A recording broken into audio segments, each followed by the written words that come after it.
তো good morning বন্ধুরা। তো দেখো সকাল সকাল বাড়ি এসে দেখছি গাছগুলোকে, তখন দেখলাম গাছে জারমুল হয়েছে বড় বড়।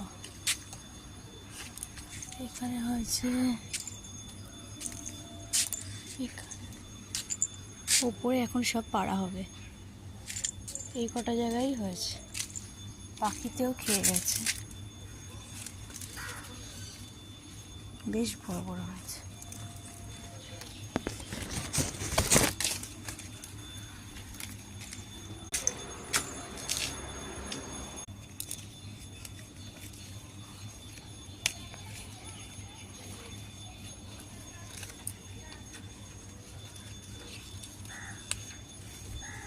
তো এক মগ জারমুল হয়েছে, দেখো জারমুল মাখা হবে আজকে।